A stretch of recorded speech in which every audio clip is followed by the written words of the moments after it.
वर्मा, जाएगा। All right, Sanju Verma बताइए, आप तो कांग्रेस को हमेशा पानी पी पी कर कोसते आए हैं कि वंशवादी पार्टी है, एक परिवार की पार्टी है, प्रधानमंत्री खुद युवराज युवराज कहते थे। अब अगर अशोक गहलोत अध्यक्ष बन गए जो गांधी परिवार से नहीं है, तो आप हमला कैसे करेंगे बताइए?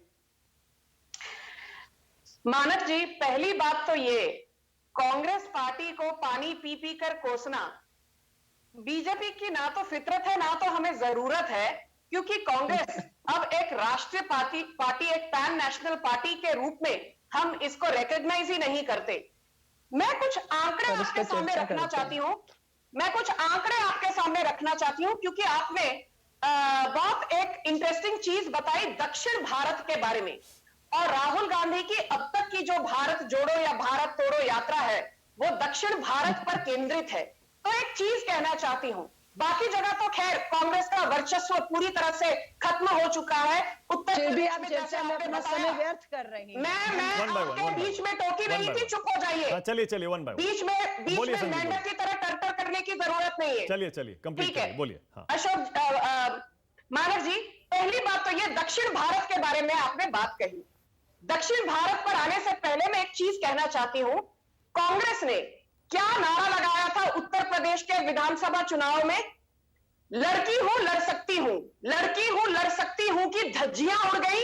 इनको मिली मात्र 2 सीटें और इनका वोट शेयर था मात्र 2.35 2.35%। फिर इन्होंने कहा उत्तराखंड में भाजपा ने 3-4 मुख्यमंत्री बदले हैं, यहां तो कांग्रेस सत्ता में आएगी। उत्तराखंड में इनको मात्र 19 सीटें मिली और पहली बार ऐसा हुआ 24 सालों के बाद कि वही पार्टी दोबारा लगातार सत्ता में आई। फिर इन्होंने कहा कि मणिपुर में हम इस बार डबल डिजिट में सत्ता में वापस आएंगे, क्योंकि पिछली बार बीजेपी ने बैकडोर एंट्री की थी। क्या हुआ? मणिपुर में बीजेपी को 32 सीटें और कांग्रेस को मात्र 5 सीटें। फिर इन्होंने कहा कि गोवा में हम बीजेपी की धज्जियां उड़ाएंगे।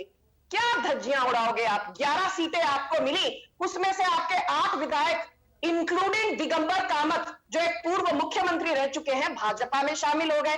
कांग्रेस का हाल यह है, जो कहते हैं ना शुतुरमुर्ग जमीन के नीचे सर रखकर, ये लोग जो रियलिटी है उसको देखना नहीं चाहते, टीवी डिबेट में आकर शेर बनना, ट्विटर पर शेर बनना, ये यहीं तक सीमित है। अभी बात करते हैं दक्षिण भारत की, मैं ज्यादा वक्त नहीं लूंगी, क्योंकि दक्षिण भारत हमेशा कांग्रेस कहता रहा है ये हमारा गढ़ है, ये हमारा स्ट्रॉन्ग पॉइंट है। तो मानक जी 20 सेकंड में कुछ आंकड़े देती हूं।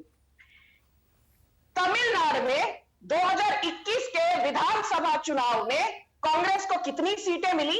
18 सीटें। उसके पहले विधानसभा में तमिलनाडु में कांग्रेस को कितनी मिली थी? 41 सीटें। मतलब 2021 में 2016 के मुताबिक कांग्रेस का आंकड़ा उसमें 56% की हमने घाटा देखा। फिर बात करते हैं केरल की, क्योंकि केरल में राहुल गांधी अपना बहुत वक्त बिताते हैं। केरल में 2021 के विधानसभा में कांग्रेस को मिली 21 सीटें, 2016 में इनको मिली थी 47 सीट्स। मतलब केरल में भी कांग्रेस जहां अपना गढ़ मानता है, वहां 55% का घाटा देखा गया। तो केरल हो या तमिलनाडु, 2021 के विधानसभा चुनाव में 55 से 56% घाटा उन राज्यों में कांग्रेस ने देखा है जिसको ये अपना स्ट्रॉन्ग पॉइंट मानते हैं। मानक जी 10 सेकंड और बात करते हैं कर्नाटका की, जहां पर अगले साल चुनाव है। कर्नाटका में एक बहुत इंटरेस्टिंग चीज हुई मानक जी। कर्नाटका में भाजपा से ज्यादा था कांग्रेस का वोट शेयर। भाजपा को मिला था 2018 में सिर्फ 36.35 वोट शेयर, कांग्रेस को मिला था 38.14। पर कांग्रेस को सीटें कितनी मिली? 42 सीटों का घाटा होकर 122 से लुढ़ककर ये लोग आ गए 80 पर। भाजपा 104 पर थी। मेरा जो सवाल था ना संजू, पता है क्या हुआ? अभी देखिए, अभी क्या हुआ, मैंने आपसे एक मुश्किल सवाल पूछा और आपने आसान जवाब दे दिया। आपने ये जो आंकड़े बताए ये सबको पता है, सबको मालूम है। मेरा सवाल ये था, सुनिए तो सही, अरे मेरा सवाल तो सुन लीजिए।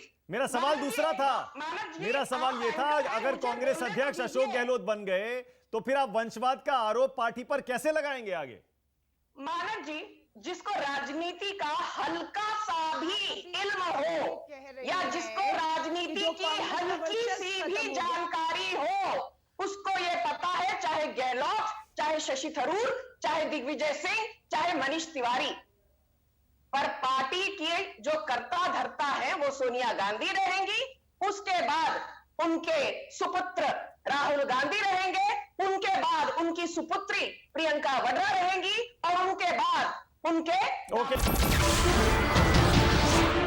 नमस्कार, मैं हूं मानक गुप्ता। अगर आपको हमारा ये वीडियो पसंद आया हो तो इसे लाइक और शेयर जरूर करें और हां, हमें सब्सक्राइब और फॉलो करना ना भूलें ताकि आप देश और दुनिया की कोई खबर मिस ना करें। तो जुड़े रहिए हमारे साथ और देखते रहिए न्यूज़ 24।